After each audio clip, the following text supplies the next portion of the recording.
আমি আজি আমগুৰি জিলা পৰিষদৰ কংগ্ৰেছ দলৰ মনোনীত সদস্যৰ প্ৰাৰ্থী হৰুমন মেহৰা ডাঙৰীয়াৰ নিৰ্বাচনী প্ৰচাৰৰ কাৰণে আমি বৰবাম চাহ বাগিচাত উপস্থিত হৈছোঁ।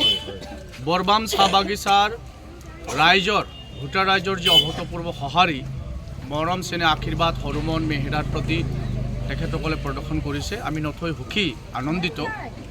আৰু আমি এটা কথা মন কৰিছোঁ যে বিজেপি দলে তেখেতসকলৰ শাসনকালত যিসমূহ প্ৰতিশ্ৰুতি সাধাৰণ খাটিখোৱা শ্ৰমজীৱী চাহ শ্ৰমিকসকলৰ কাৰণে দিছিল, সেই প্ৰতিশ্ৰুতিসমূহ এটাও পালন কৰিব নোৱাৰাৰ কাৰণে প্ৰতিখন চাহ বাগিচাৰ শ্ৰমিকসকল বিজেপি দল আৰু চৰকাৰৰ প্ৰতি ক্ষোভিত হৈ আছে।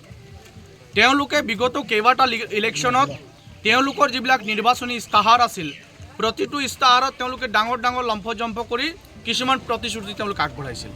তেওঁলোকে কৈছিল যে চাহ বাগিচাৰ শ্ৰমিকসকলৰ দৈনিক মজুৰি 351 টকা 50 পইচা কৰিম।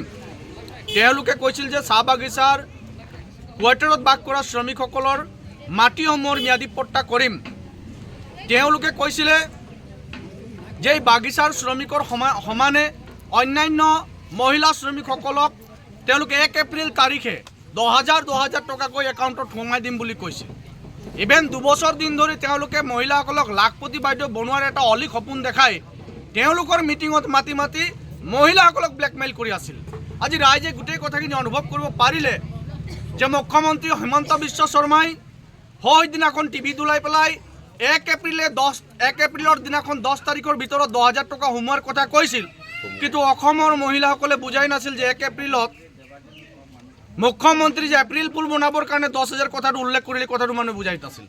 লাখপতি বাইদেউৰ সপোন হৈ থাকিলে আমাৰ মহিলাসকলক জেৰক্স কৰাই ফটো খিচাই অহা যোৱা কৰাই তেওঁলোকক ধাৰপতি বনালে, কোনো লাখপতি নহ'ল।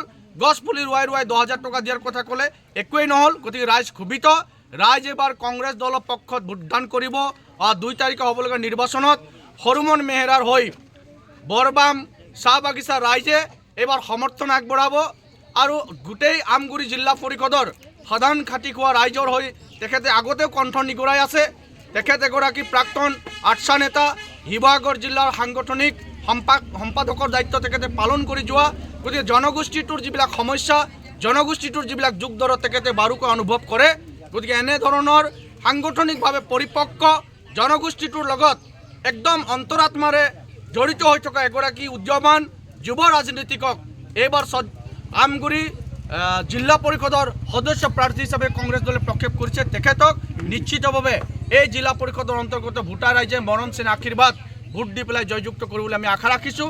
একেমতে আমাৰ পেঙেৰা আঞ্চলিক পঞ্চায়তৰ পঞ্চায়ত সদস্য শ্ৰীমতী জোনমণি মল্লিক চেতিয়া, তেখেতকো ৰাইজে এবাৰ হাতৰ চিনত ভোট দি সমাগত পঞ্চায়ত নিৰ্বাচনত জয়যুক্ত কৰিব বুলি আমি আশা কৰিছোঁ। আৰু ৰাইজলৈ আহ্বান, আমি মদৰ লোভত, টকাৰ লোভত, ভয় ভাবুকি প্ৰলোভন লোভত ভোট নিদিওঁ। আমি আমাৰ সমস্যাবিলাক সমাধান কৰিবৰ কাৰণে পঞ্চায়তী ৰাজৰ আচল যিটো সুস্থ ব্যৱস্থা তাক প্ৰতিষ্ঠা কৰিবৰ কাৰণে আমি ভোটদান কৰিব লাগে।